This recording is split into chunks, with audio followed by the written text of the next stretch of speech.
여호와께서 모세에게 말씀하여 이르시되 아론과 그의 아들들에게 말하여 이르기를 너희는 이스라엘 자손을 위하여 이렇게 축복하여 이르되 여호와는 내게 복을 주시고 너를 지키시기를 원하며 여호와는 그의 얼굴을 내게 비추사 은혜 베푸시기를 원하며 여호와는 그 얼굴을 내게로 향하여 주사 평강 주시기를 원하노라 할지니라 하라. 민수기 6장 22절에서 26절 말씀. 하나님 감사합니다. 오늘도 이렇게 하나님께서 이 길을 허락하셔서 주님의 성전에 나와 이렇게 찬양하고 예배드릴 수 있으니 감사합니다. 한 주를 돌이켜보면 매 순간순간마다 내 선택에 의존했던 우리를 봅니다. 하지만 그럼에도 우리를 끝까지 놓지 않으시고 복에 복을 더해주시고 우리 하나님의 자녀된 삶을 위해 이끌어주시는 하나님의 은혜를 경험합니다. 그 은혜 다시 한번 경험하기 원하며 오늘 있을 예배와 찬양 가운데 온전히 마음 다드릴 수 있는 저희 사랑의 교회 교인들 될 수 있도록 도와주세요. 예수님 이름으로 기도드렸습니다.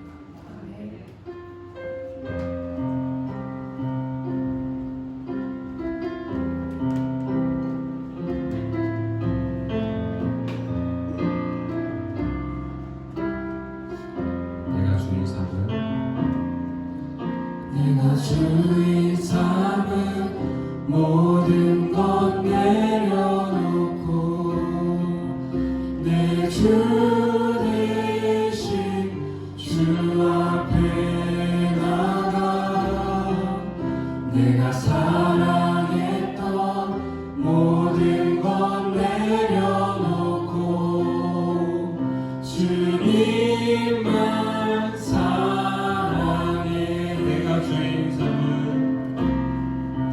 내가 주인 삼은 모든 것 내려놓고 내 주 대신 주 앞에 나가 내가 사랑했던 모든 것 내려놓고 주님만 사랑해. 주 사랑 거친 분명해도 깊은 바다처럼 나를 잠잠케 해. 주 사랑 내 영혼의 반석 그 사랑 위에 서리.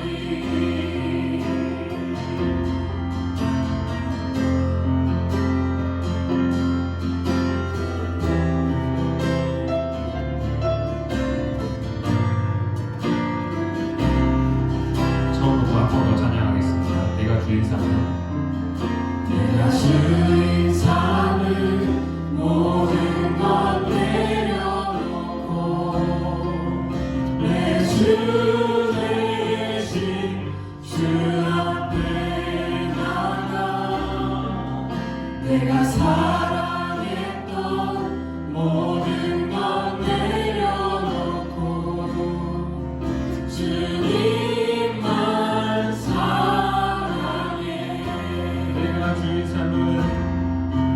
내가 주인 삼은 모든 것 내려놓고 내 주 대신 주 앞에 나가 내가 사랑했던 모든 것 내려놓고 주님만 사랑해. 주 사랑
주님과 함께하는 이 고요한 시간 주님의 보좌 앞에 내 마음을 쏟네 모든 것 아시는 주님께 감출 것 없네 내 맘과 정성 다해 주 바라나이다 나 염려하잖아도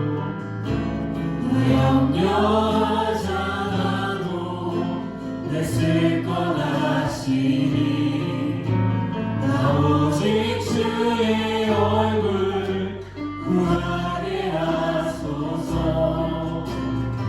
이해할 수 없을 때라도 감사하며 날마다 순종하며 주 따르오리라 온 마음 다해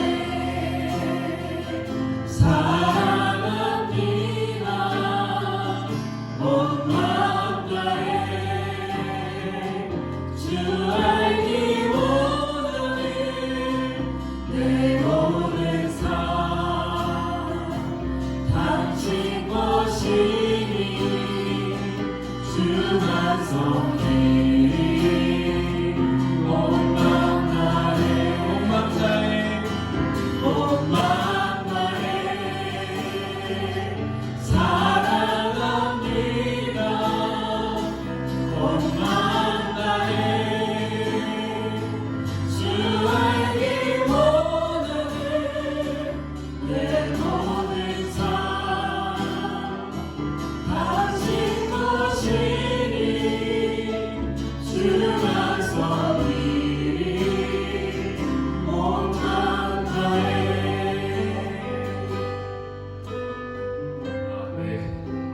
이렇게 찬양을 했는데 사실 제가 실습 중에 있습니다. 감기에서 실습을 하고 있습니다. 시온이 집에서 같이 살고 있고요. 참 시온이가 다시 한번 귀엽다라는 것을 알면서 같이 살고 있습니다. 그렇게 살고 있는데 실습하면서 이제 많은 학생들을 만납니다. 만나서 제일 먼저 하는 소리가 교회 다니세요? 라고 물어봐요. 그러면 다들 하는 말이 저 교회 다녔어요 더라고요. 그리고 교회 다니세요? 다시 한번 물어보면 네 교회 다니고 이런 일을 하고 있어요 교회에서 가끔 찬양팀 리더도 하고요 찬양팀 일을 하고 있어요 그러면 다들 신기해요 이 나이에 그걸 할 수 있냐고 참 그 소리를 그 말을 들으면은 참 안타깝더라고요 청년의 때가 더 하나님을 더 육신적으로나 마음적으로나 더 만나기 더 갈급한 때이고 이거 참 좋은데 말로 설명하기는 힘든 그런 때인데 그때를 놓치고 있는 그때를 이렇게 세상 속에서 보내고 있는 친구들을 보면은 안타까웠더라고요.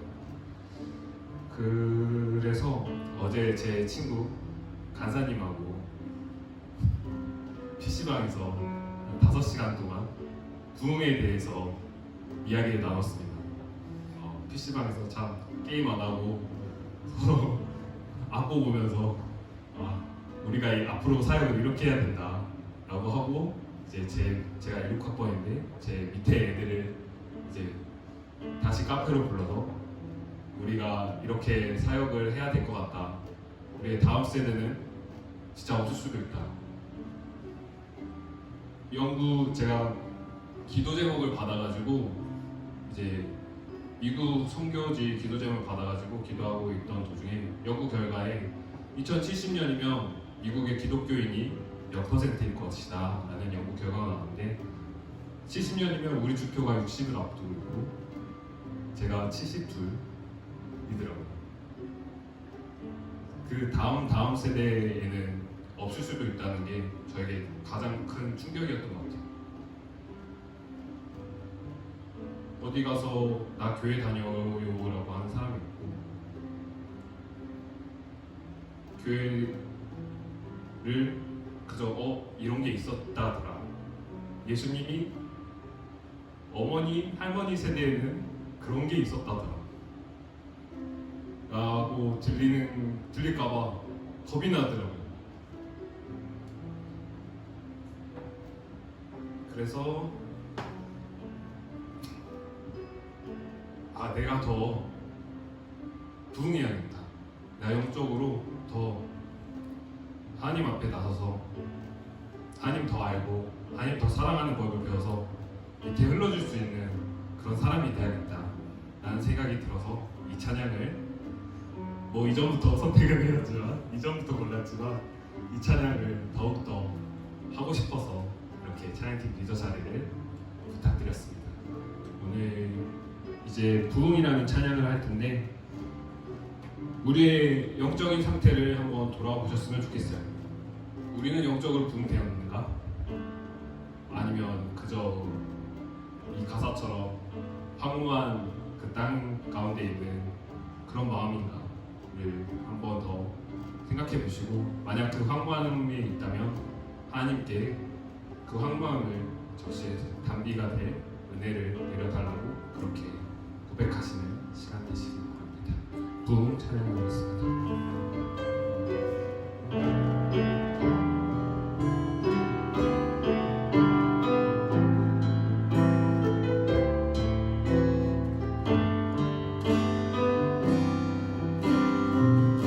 이 땅의 황무함을 벗어서 하늘의 하나님 그를 베푸시는 주여 우리의 죄악 용서하소서 이 땅 고쳐 주소서 이제 우리 모두 하나 되어 이 땅에 무너진 기초를 다시 쌓을 때 우리의 우상들을 태우신 성령의 불 임하소서 부흥의 불길 타오르게 하소서 진리의 말씀 이 땅 새롭게 하소서 은혜의 강물 흐르게 하소서 성령의 바람 이제 불어와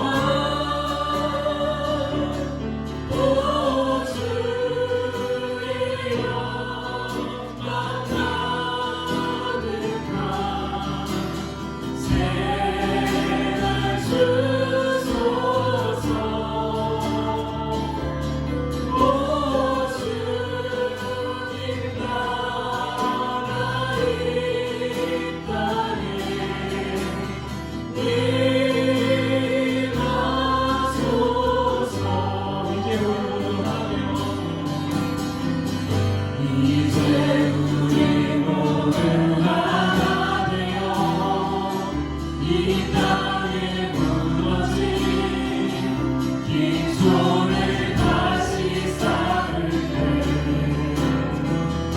우리의 우상들을 태우신 성령의 불 임하소서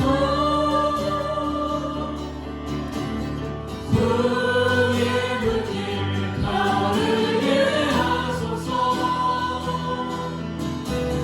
진리의 말씀 이 땅 새롭게 하소서 은혜의 강물 흐르게 하소서 성령의 바람 이제 불어와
그 여러분이 묵히 하시는 그 마라나타가 아니라 올해 신곡으로 나온 이제 내가 소망하는 아버지 나라라는 찬양이 있는데, 마라나타 뜻이 주님은 곧 오신다라는 뜻이잖아요. 우리 언제 오실지 모르겠지만 곧 오실 주님의 나라를 바라면서 내가 소망하는 아버지 나라 찬양하겠습니다.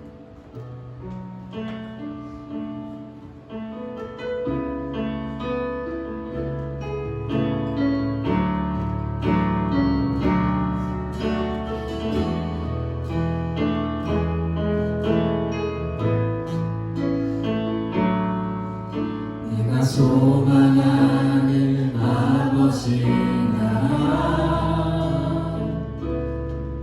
주님 오시는 그날 완성되리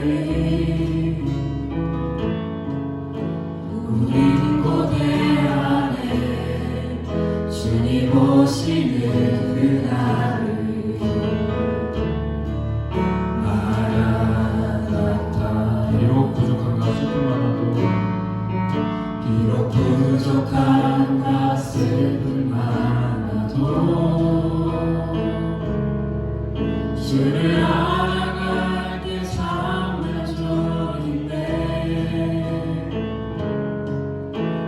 우린 기대 안에 주님 오시는 그날을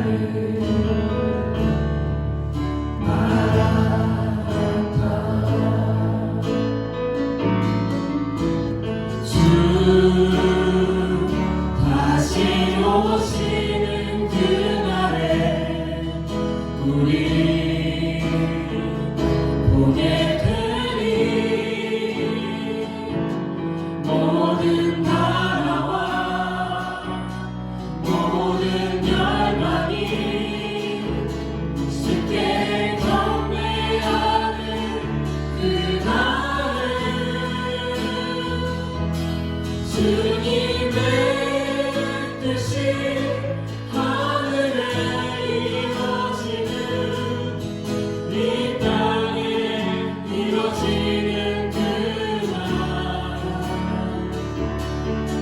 모든 아픔 모든 눈물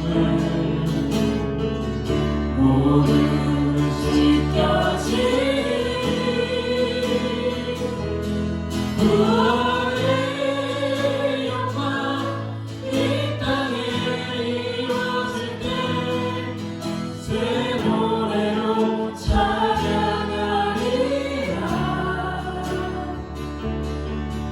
주를 향한 주를 위한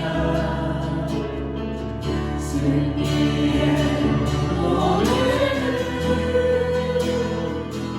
선포하리 1절부터 한 번 더 찬양하겠습니다. 내가 소망하는 아버지 나라 내가 소망하는 아버지 나라 주님 오시는 그날 완성되리 우린 고대 안에 주님 오시는 그날을 마라나타 주 다시 오시는 그날에 주 다시 오시는 그날에 우리 보게 되리 모든 나라와 모든 열방이 쉽게 경배하는 그날을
주를 위한 승리의 노래를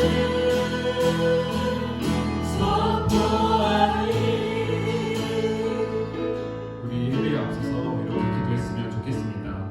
더 블레싱이라는 찬양에 이런 가사가 있습니다. 주의 은혜 내게 있길 천 세대에 이르도록 너의 가정, 너의 자녀, 그 자녀의 자녀까지 주의 임재 앞서가며 내 뒤에서, 내 옆에서, 너의 안에서 함께하리 라는 찬양 가사가 있습니다. 우리 지금 세대를 사는 우리로서 다음 세대를 준비하는 우리가 됐으면 좋겠습니다. 우리가 영적으로 다음 세대를 위해서 우리가 모범이 될 수 있는, 우리를 통해서 일하신 예수님을 믿고 그 예수님이 허락하신 우리의 은사들 그리고 은혜들을 다음 세대에 흘려보낼 수 있도록 우리의 마음에 영적 부흥이 일어날 수 있도록 하나님 언제나 함께하여 주시고, 우리가 그 부흥의 기회에 온전히 참여하고 세상 가운데서 흔들리고 지치더라도 그 영적 부흥을 우선순위로 줄 수 있는 저희 사랑의 교회가 되게 해달라고 이렇게 기도하고 예배를 준비하도록 하겠습니다. 기도하겠습니다.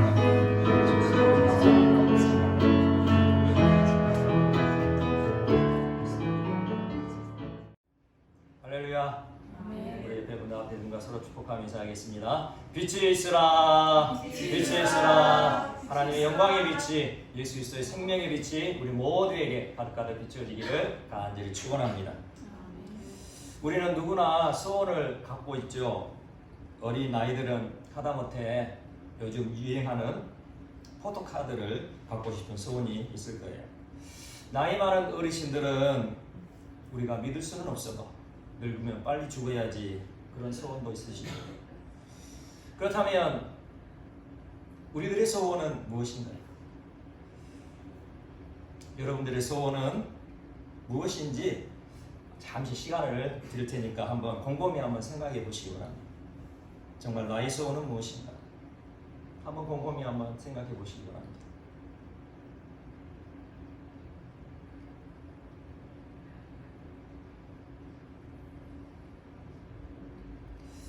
아마 여러 소원들이 있을 거예요. 그렇지만 가장 내가 최우선하는 소원 한 가지만 이야기해보라. 그러면 어떤 소원을 말씀하시겠습니까? 굳이 입술로는 원하실 필요는 없고 한번 마음으로, 각자의 마음으로 한번 대답해 보시기 바랍니다. 내가 가장 최우선하는 소원이 무엇인지 그 한 가지만 말해라 보면 그것을 무엇으로 대답하실 건지 한번 마음으로 대답해 보시기 바랍니다. 저의 대답은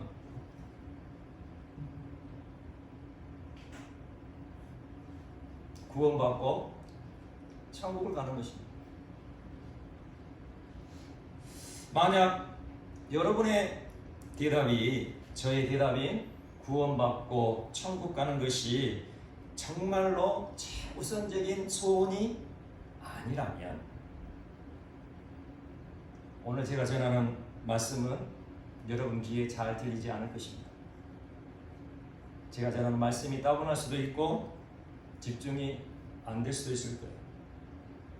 사람은 자기가 관심 있는 일에 집중하기 마련이죠. 사람은 자기가 관심 없는 일에는 무료해지기 마련이에요. 구원받고 천국 가는 것이라 그렇게 대답하신 분이시라면 또 한 가지 우리가 생각해야 할 것은 내 자신에게 내가 속을 수 있다는 사실을 알아야 한다는 거예요. 나는 분명히 구원받고 천국 가는 것이 최우선적인 소원이야 라고 생각하고 그렇게 마음으로 대답하셨을지라도 그것마저 나의 자아가 나를 속이고 있다는 것을 생각해 봐야 한다는 것입니다. 종교생활이 습관화된 분들은 믿음에 대하여, 구원에 대하여 질문을 받을 때 어떻게 대답하는 것이 자신의 의를 드러내고 자신을 자랑할 수 있는 기회인지를 너무나 잘 알고 있죠. 그래서 이렇게 생각할 수 있다는 거예요. 그래도 내가 예수님을 믿고 교회 다닌 지가 수년이 되고 10년이 넘고 그랬는데 구원받고 천국 가는 것이 나의 최우선적인 소원이라고 말해야 듣는 다른 사람들에게 으쓱할 수 있다는 마음. 그래서 그렇게 대답할 수 있다는 거죠. 구원받고 천국 가는 것이 결코 최우선적인 소원이 아닌 것처럼 세상에서 살아가고 있으면서도 말이죠.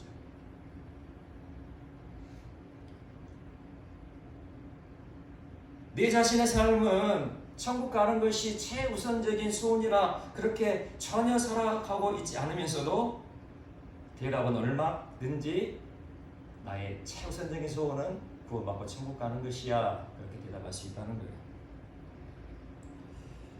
아마 자기 자신이 관심을 갖고 있는 분야에 대해서 누군가 말을 한다면 틀림없이 귀를 쫑긋 세우고 집중하며 듣게 될 것입니다. 더욱이 평생의 삶에 반드시 이루어야 할 최우선적인 소원을 어떻게 성취하는지에 대한 말을 듣게 된다면 얼마나 귀를 열고 집중하며 들을까요? 그러므로 구원받고 천국 가는 것이 정말로 내 평생의 소원이 진짜로 맞다면 구원받고 천국 가는 진리의 말씀을 들을 때마다 얼마나 갈급한 마음이 생겨날까요? 내가 구원받고 천국 갈 수 있는 그 진리의 말씀을 들을 때마다 만약 내가 아직 구원받지 못할 것을 깨닫고 그렇게 깨달아진다면 구원받지 못한 내 자신의 비참한 모습을 발견할 때에 더욱 구원을 향한 간절한 마음들이 생겨날 거예요. 여전히 부족하고 여전히 연약한 나의 믿음이지만 하나님께서 나를 사랑하셔서 진리의 말씀을 들려주시고 내 영혼을 구원하기 위하여 그렇게 설교자를 통하여 또 다른 사람을 통하여 구원을 주시는 진리의 말씀을 주시는 그 하나님의 사랑이 깨달아진다면 진리의 말씀을 들을 때마다 감격이고 기쁨일 것입니다. 그렇게 세상 가운데 흐트러진 나의 마음을 다잡고 또다시 진리의 말씀을 붙잡고 살아가기를 결단하며 나아가는 복된 자리가 지금 우리가 함께 모여있는 예배의 자리임을 명심하시기 바랍니다. 그러므로 내가 진정으로 구원받고 천국 가는 것이 최우선적인 소원인지를 먼저 점검해 봐야 할 것입니다. 부패한 나의 자아에 지금 속고 있지는 않는지 점검해 봐야 된다는 거죠. 그렇다면 구원을 받는다는 것은 무엇을 의미할까요? 구원은 무엇일까요? 구원이란 천국 가는 것입니까? 물론 구원 받으면 천국 가죠. 그런데 구원의 정확한 의미는 아담의 죄로 인해서 철저히 부패한 내 자아로 살아가는 것이 아니라 하늘로부터 부어지는 생명으로 살아가는 것, 이것이 바로 구원이라는 거죠.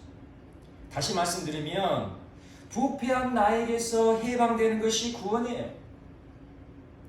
아담으로부터 이어져 온 부패한 죄의 본성에서 해방되는 것이 바로 구원이라는 거예요. 나에게서 해방되고 구원받는다는 것은 걱정, 근심, 미움, 짜증, 분노가 밀물처럼 반복되는 삶이 이제는 완전히 끝장났다는 것을 의미하는 거죠. 이렇게 해야 우리가 구원을 받게 되면 하나님께서 주시는 선물이 있다는 거예요. 무슨 선물이죠? 그 선물이 바로 천국을 가는 것, 영생을 주신다는 거죠. 그러니까 우리가 천국을 가려면 반드시 먼저 구원을 받아야 된다는 거예요. 구원을 받은 사람은 장차 천국에서 영원한 생명을 누리며 살아가게 되는데 이것을 바로 영생이라고 말씀한다는 거죠. 그러므로 우리가 예수님을 믿는 이유, 우리가 예수님을 따라가는 이유, 그 이유는 먼저 구원받기 위해서임을 알아야 된다는 거예요.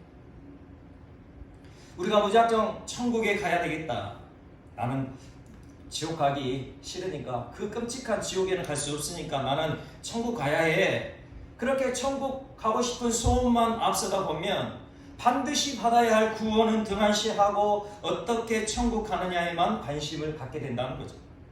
그렇게 천국에만 관심을 갖다 보면 전혀 엉뚱한 길로 가고 있는 모습을 보게 되는 거죠. 지금 이 시대는 너무나도 쉽게 천국 가는 방법들이 남발되고 있는 시대입니다. 예수님을 믿기만 하면 천국 간다고 하니 의심 없이 따라가는 시대예요. 예수님을 구주와 주님으로 믿는다 하면서 영접 기도하면 성령을 받고 구원받고 천국 간다고 하니 감격하며 따라가는 시대죠. 교회만 잘 다녀도 예배만 잘 드려도 천국 간다고 하니 즐겁고 기쁜 마음으로 따라가는 시대입니다. 그런데 성경을 보면 영생에 대해서 이렇게 예수님께서 말씀하셨어요. 영생은 곧 유일하신 참 하나님과 그가 보내신 자 예수 그리스도를 아는 것이다. 영생은 무엇이라고요?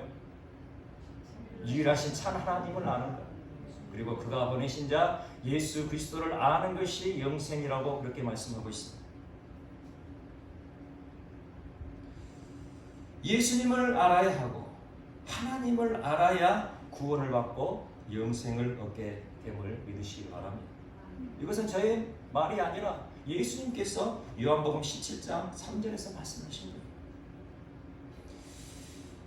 예수님의 이 말씀에서 안다, 하나님을 알고 예수님을 안다는 의미는 하나님을 지식적으로 알고 예수님을 지식적으로 안다는 것이 아니라 하나님을 경험적으로 알고 예수 그리스도를 경험적으로 안다는 것을 의미하죠. 쉽게 설명드리면 요즘 여름에 가장 맛있는 과일이 수박이죠. 그런데 이 수박을 책에서만 배운 사람과 수박을 직접 먹은 사람과는 완전한 차이가 있는 거죠. 바로 그걸 말하는 거예요. 수박을 책에서 배운 사람은 하나님을 알고 예수님을 아는 것을 지식적으로 아는 거예요. 그러나 수박을 직접 먹어본 사람, 하나님을 경험적으로 살아계신 하나님을 만났고 부활하여 지금도 나와 함께 하시는 예수님을 내 마음속에 경험하며 살아가는 사람, 바로 그 사람이 예수 그리스도를 알아가는 사람이죠. 우리가 구원을 받고 영생을 선물로 받으려면 하나님의 살아계심을 경험해야 해요. 그리고 예수 그리스도께서 내 안에 성령으로 내주하고 계심을 날마다 경험해야 한다는 것입니다. 하나님과 예수 그리스도를 알게 되었다는 것.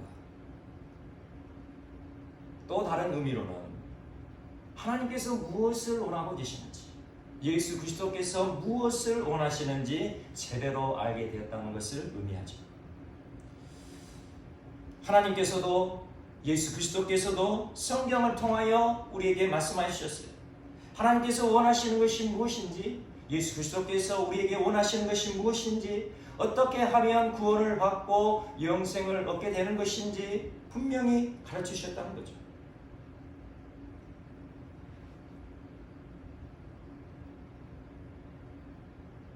그래서 우리는 성경에서 말씀하시는 하나님께서 우리에게 가르쳐 주신 예수 그리스도께서 가르쳐 주신 그 말씀을 정확하게 깨닫고 알아야 그 진리의 말씀에 순종함으로 영생을 얻을 수 있다는 사실을 기억하시기 바랍니다. 오늘 본문 말씀은 예수님께서 가르쳐 주신 기도에 대한 아주 유명한 말씀이죠. 아마 이 말씀을 모르시는 분은 아마 안 계실 거예요.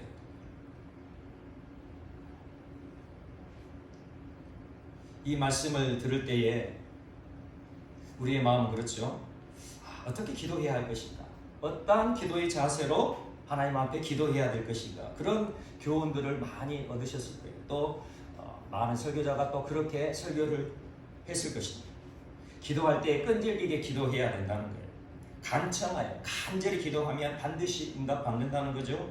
하나님께 구하고 만약 구하여도 응답받지 못하면 찾으라는 거예요. 그리고 찾아내지 못하면 끝까지 포기하지 말고 문을 두드리라. 그러면 반드시 하나님께서 응답하실 것이라. 그렇게 가르쳐 주고 있다 생각하는 거죠. 하지만 저는 오늘 본문 말씀에서 깨닫게 되는 것이 있습니다. 오늘 본문 말씀에서 제가 깨닫게 되는 것은 우리가 진정으로 기도해야 할 기도의 내용이 무엇인가 하는 점입니다.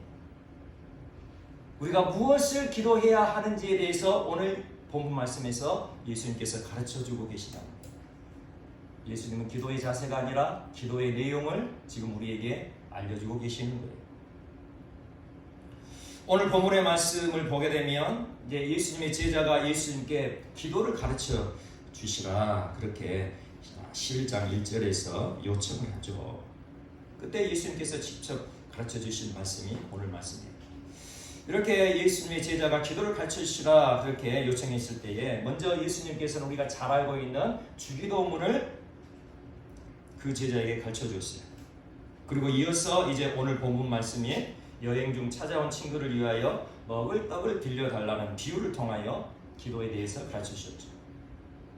한밤중에 한 친구가 집에 찾아왔어요. 지금 여행 중이래요. 그 당시 여행 중인 나그네가 찾아오면 반드시 환대하며 대접을 해야 하는 것이 관습이었어요. 만약 나그네가 자기 집에 찾아왔는데 환대하지 않았다, 그 소문이 그 동네에 퍼진다. 그러면 그 사람은 사회적 매장을 당하는 시대였어요. 완전히 그 동네에서는 왕따를 당하는 시대가 바로 그 시대였죠. 그런데 지금 한밤중에 찾아온 사람이 나그네도 아니고 친한 친구예요.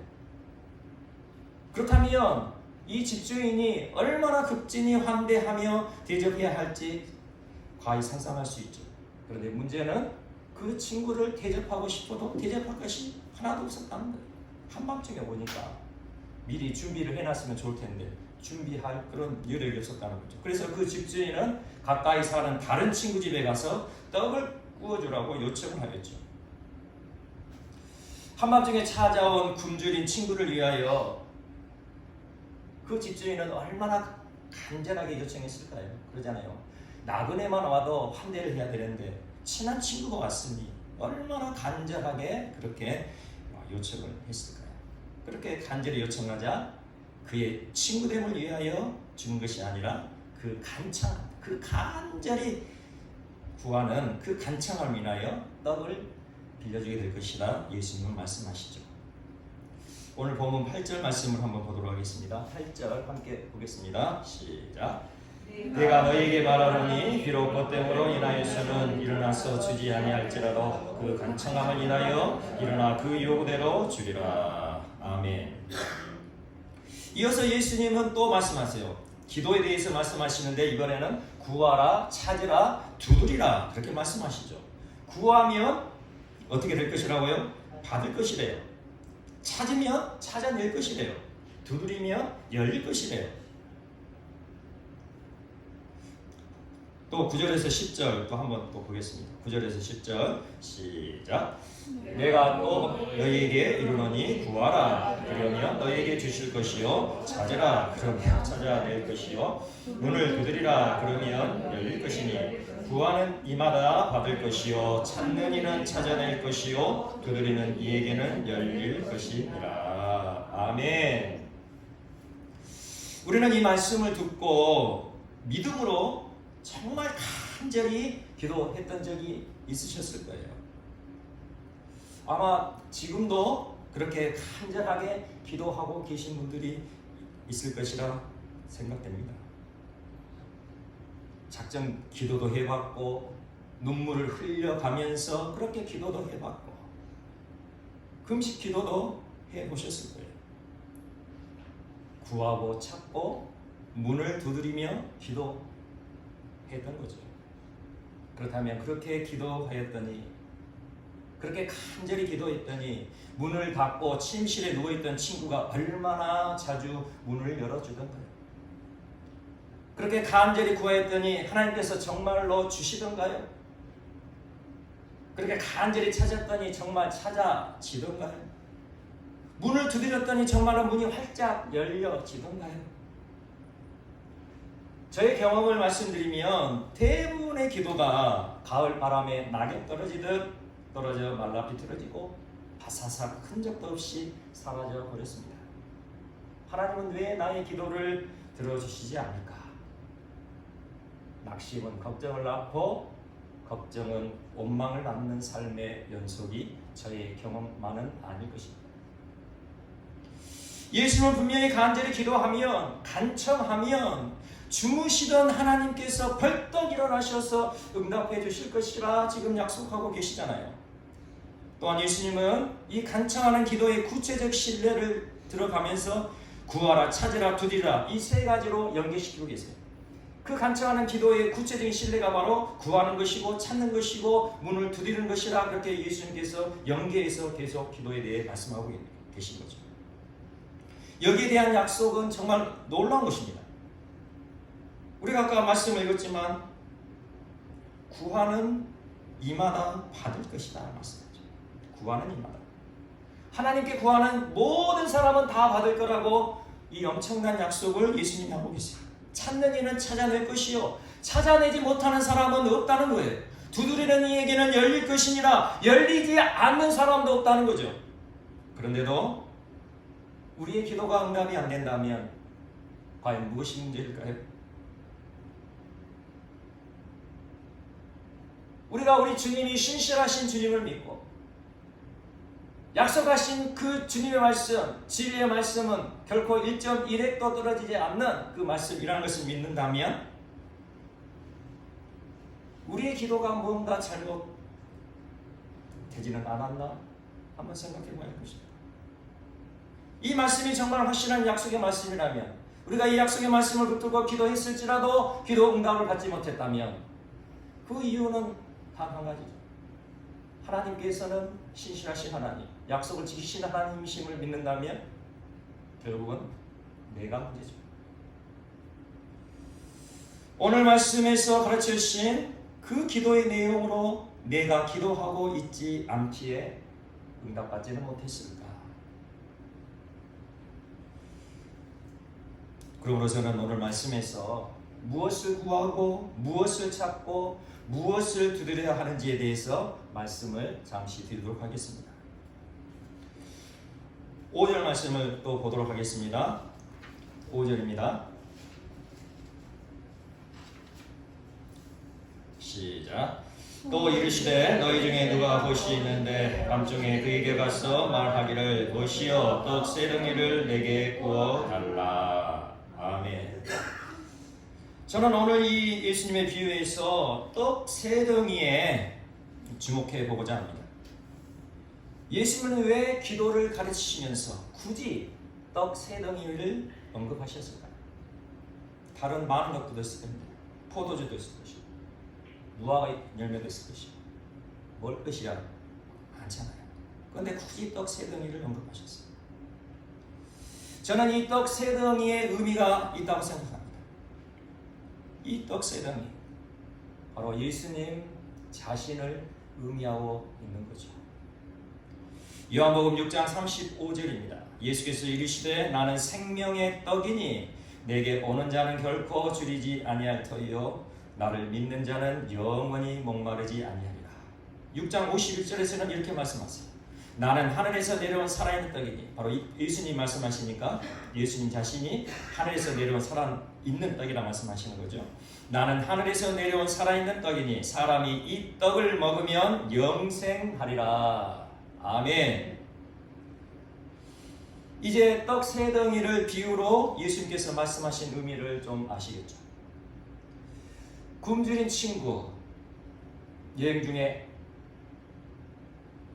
그 한밤중에 친구 집에 찾아온 그 친구 굶주린 친구에게 떡 세 덩이는 육신의 생명을 살리는 양식이라기보다 영적으로 피폐한 그 영혼을 살리는 생명의 양식이었던 것입니다.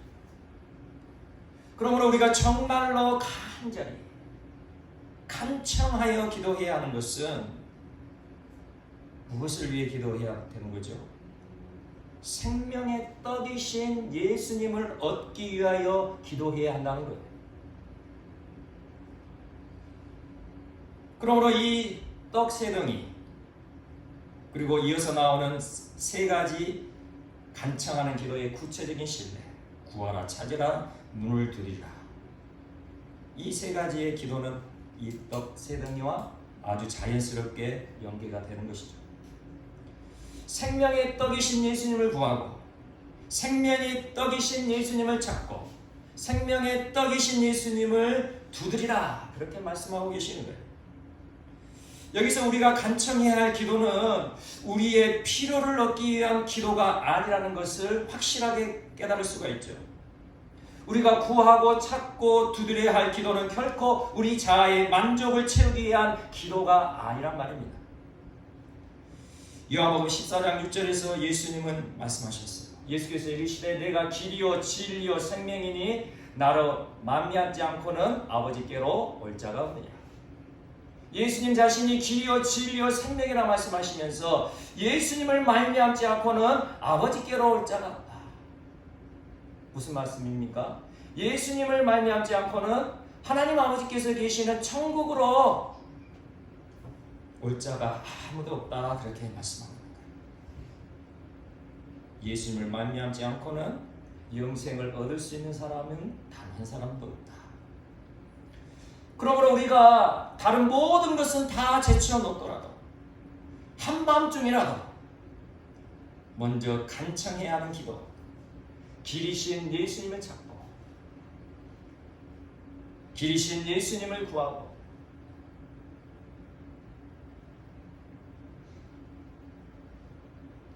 진리신 예수님을 찾고 생명의 문이신 예수님을 두드려야 된다는 것입니다. 길이신 예수님을 구하고 진리신 예수님을 찾고 생명의 문이신 예수님을 두드려야 한다는 것, 이것은 예수님께서 우리의 모든 것이 되셔야 한다는 것을 의미하고 있죠. 예수님이 나의 모든 것이 되실 수 있을 때는 어떤 때일까요? 예수님이 나의 모든 것이 되실 때, 우리가 아까 찬양할 때 처음 했죠. 내가 주인 모든 것 다 내려놓고, 내가 사랑했던 모든 것 다 내려놓고, 그것이 바로 예수님이 나의 모든 것이 되실 때이죠. 그렇게 예수님이 나의 모든 것이 되실 때는 내 자아가 완전히 끝장날 때임을 명심하시기 바랍니다. 내 자신이 철저히 부인되고 내 자아가 십자가에 완전히 못 박아지고 십자가에서 나의 죽음을 경험할 때, 바로 그때가 예수님께서 나의 모든 것이 되실 때라는 거죠. 누구든지 나를 따라오려거든 자기를 부인하고 자기 십자가를 지고 나를 따를 것이니라. 예수님께서 분명히 말씀하셨습니다. 그렇게 자기 자신을 철저히 부인하며 예수님께서 나의 모든 것이 되실 때야 성령님이 내 안에 오시고 성령을 받는 것이죠. 그렇게 성령을 받아야 거듭나게 되는 것입니다. 13절 또 보겠습니다. 13절 함께 보겠습니다. 시작. 너희가 할지라도 좋은 것을 자식에게 줄 줄 알거든 하물며 너희 하늘 아버지께서 구하는 자에게 성령을 주시지 않겠느냐 하시니라. 아멘. 구하고 찾고 두드리는 자에게 주시는 하나님의 응답은 무엇입니까? 성령을 주신다. 구하고 찾고 두드리는 자에게 집을 주는 것이 아니라, 차를 주는 것이 아니라, 땅을 주는 것이 아니라, 돈을 주는 것이 아니라 성령을 주신다. 자신의 정욕과 탐욕을 위하여 구하고 찾고 두드리는 자에게는 결코 성령을 주실 수가 없는 거죠. 동일 본문인 마태복음 7장 11절에서는 이 13절 말씀을 이렇게 말씀하죠. 너희가 악한 자라도 좋은 것으로 자식에게 줄 줄 알거든 하물며 하늘에 계신 너희 아버지께서 구하는 자에게 좋은 것으로 주시지 않겠느냐. 마태복음 7장에서는 좋은 것으로 주신다 했죠. 그리고 오늘 본문에서는 성령을 주신다. 그러니 이 좋은 것이 무엇인지는 알겠죠? 바로 이 좋은 것, 마태복음 7장에서 말씀하신 좋은 것이 바로 성령이신 거죠. 이 좋은이라는 이 성경 언어를 보면 아가도스인데 선하다, 완전하다라는 의미를 갖고 있습니다. 그러니 이 세상에서 선하시고 완전하신 분은 누구십니까? 선하시고 완전하신 분은 유일하신 참 하나님 한 분뿐이시죠. 그러므로 우리는 그 무엇보다도 예수님께서 나의 모든 것이 되실 수 있도록 간청해야 하는 거예요. 내 자신을 부인하고 자기 십자가를 지고 예수님을 따라갈 수 있게 해주시라고 그렇게 간절히 기도해야 하는 거예요. 그래서 마태복음 7장을 보게 되면 구하라, 찾으라, 문을 두드리라 그렇게 기도에 대한 말씀을 하시고 난 다음에 바로 이렇게 말씀하셨어요. 마태복음 7장 13절에서 14절입니다. 좁은 문으로 들어가라. 멸망으로 인도하는 문은 크고 그 길이 넓어 그리로 들어가는 자가 많고 생명으로 인도하는 문은 좁고 길이 협착하여 찬근이가 좁으리라. 구하라, 찾으라, 두드리라 이렇게 기도에 대한 말씀을 하시고는 바로 이 말씀을 하시는 이유가 이제는 우리가 좀 깨달아질 수 있겠죠. 그러니 구하라, 찾으라, 두드리라 이 기도가 우리의 필요, 우리의 유익, 우리의 기쁨, 우리의 만족을 위한 기도가 아니라는 사실은 너무나도 명확한 거죠. 내 생각, 내 뜻을 버려야 되는 거예요. 내 욕심, 내 고집을 버려야 되는 거예요. 그리고 오직 십자가 길을 따라가는 믿음을 주시라고 그렇게 간절히 기도해야 된다는 거죠. 이런 간청의 기도는 어느 한순간에 내가 좀 감동받고 은혜 받아서 하는 기도가 아니에요. 왜죠? 이 기도가 나의 영혼을 살리는 기도이기 때문에 제가 서두에 말씀드린 것처럼 우리는 구원 받아야 돼요. 구원 받아야 영생의 선물을 받기 때문이죠.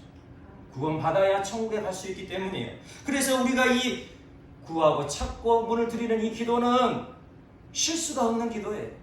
단 한순간도 멈출 수가 없는 기도라는 것이죠. 내가 구원 받을 때까지는, 내가 성령을 받을 때까지는, 내가 거듭날 때까지는 단 한순간도 멈출 수 없는 기도가 바로 이 기도인 것입니다. 구하라, 찾으라, 두드리라. 그렇게 우리가 간절히 예수님을 구하고 예수님을 찾고 생명의 문이신 예수님을 두드릴 때 선하고 완전하신 하나님, 선하시고 완전하신 성령님이 내 마음에 내주하게 계신다는 거죠. 길 계신 예수님을 구하고 진리 되신 예수님을 찾고 생명의 문이신 예수님을 두드리시기 바랍니다. 이것이 우리가 구원받을 수 있는 유일한 방법입니다.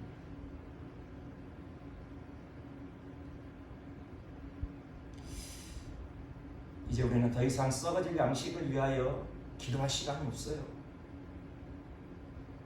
내 만족, 내 기쁨을 위하여 기도할 시간이 없다는 거예요. 우리가 살아가야 할 모든 것, 우리가 살아가야 할 필요, 그 모든 것은 하나님께서 다 알고 계시고 공급해 주심을 믿으시기 바랍니다. 우리가 기도 안 해도 하나님은 우리의 필요를 다 하시고 우리가 살아가야 할, 우리의 육체의 생명을 유지해야 할 그 모든 것들을 다 공급해 주신다는 거죠. 출애굽한 이스라엘 백성들을 생각해 보십시오. 출애굽한 이스라엘 백성들 매일매일 만나를 먹었죠. 이 이스라엘 백성들이 만나를 주시라고 기도한 적 있었습니까? 아니죠. 오히려 이 이스라엘 백성들은 먹을 것이 없다고 원망하고 불평했어요. 그렇게 원망하고 불평할 때에 하나님께서는 전적인 은혜를 만나로서 보여주셨다는 거예요.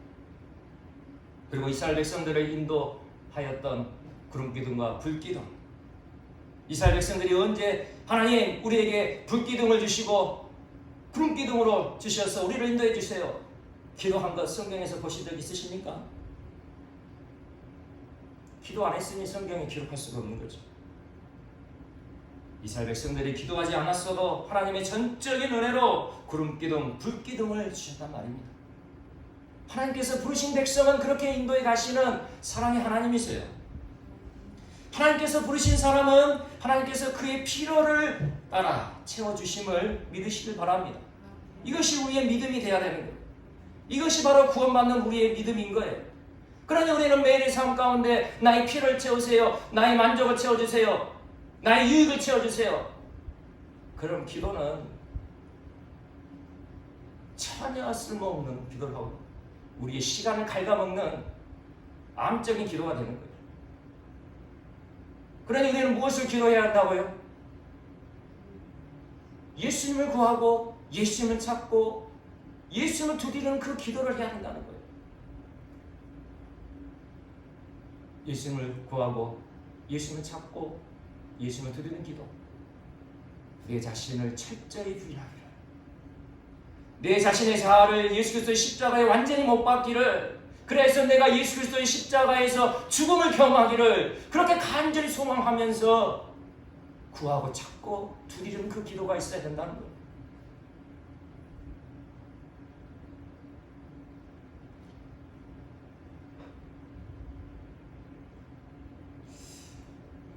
하나님의 부름을 받고 예수님의 부름을 받아 예수 그리스도의 십자가를 따라가는 우리에게 필요한 것은 오직 예수님을 구하고 예수님을 찾고 예수님을 두드리는 기도임을 명심하시기 바랍니다. 성령을 받고 구원받기를 그렇게 간절히 기도해야 하는 거예요. 예수님께서 가르치신 주기도문 아마 다 이렇게 암송하고 있을 거예요. 그 주기도를 보면은 날마다 이러한 양식을 주시라고 기도해야 할 것을 말씀하고 계시죠. 날마다 이러한 양식을 주시라. 우리가 날마다 구해야 할 이 양식, 바로 이 날마다 간청해야 할 세상의 떡과 같은 것임을 우리는 알아야 됩니다. 예수님께서 주기도문에서 말씀하신 그 일용할 양식은 우리의 육체의 생명을 살리는 그 양식이 아니라 생명의 떡이신 예수님을 지금 우리에게 가르쳐주고 계시는 거예요. 그런데 지금 누가복음 11장 1절에서부터 13절 말씀을 보게 되면 계속해서 지금 예수님 자신을 구하라고, 예수님을 구하라고, 예수님을 찾으라고, 예수님을 두리라고 그렇게 알려주고 계시는 거죠. 그러므로 우리는 날마다 매 순간마다 우리가 기도할 수 있는 그 기회를 찾을 때마다 생명의 떡이신 예수님을 얻기를 간청해야 할 것입니다. 우리 기도의 모두를 예수님을 구하고 예수님을 찾고 예수님을 두드리는 데 사용해도 충분하지 않음을 명심하시기 바랍니다. 우리 기도의 모두를 내 자신을 부인하고 나의 십자가를 짊어지고 가기를 그렇게 기도해도 충분치 않으시고, 왜냐하면 내 자신을 부인하고 자기 십자가를 지며 예수님을 따라가는 삶에 우리의 부패하고 나의 부패하고 죄된 본성은 결코 동의하지 않을 거예요. 내가 만약 내 자신을 부인한다고, 그리고 내가 내 십자가를 짊어진다고, 그렇게 예수님을 따라간다고 한번 믿음의 결단을 했다고 생각해 보세요. 그러면 내 안에 부패하고 죄된 본성은 결코 그것에 동의하지 않아요. 어떻게 하면 그것을 거역하게 할까? 어떻게 하면 그것에서 넘어지게 할까? 내 자아는 끊임없이 꿈틀거리고 나를 그 잘못된 길로 인도하는 것이 나의 부패된 자아임을 우리는 알아야 되는 거예요. 이 부패하고 지혜된 자아가 예수 그리스도의 십자가를 따라가는 그것에 딴지를 걸 때마다 구하라, 찾으라, 두드리라, 이 주님의 지혜의 말씀을 붙잡는 우리 모두가 되시기를 간절히 소망합니다. 예수 그리스도의 십자가를 따라가는 그 길이 아무리 협착하고 어렵고 힘들고 험난하더라도 구하고 찾고 두드리는 자에게 반드시 하나님께서 성령을 주시겠다고, 그렇게 성령을 받고 구원받게 하시겠다고, 거듭나게 하시겠다고 그렇게 약속하셨기 때문입니다. 이 약속의 말씀을 믿으시고 날마다 매 순간마다 나의 영혼의 구원을 위하여 그렇게 구하고 찾고 두드릴 수 있는 우리 모든 사람에게 지체가 되시기를 간절히 축원합니다.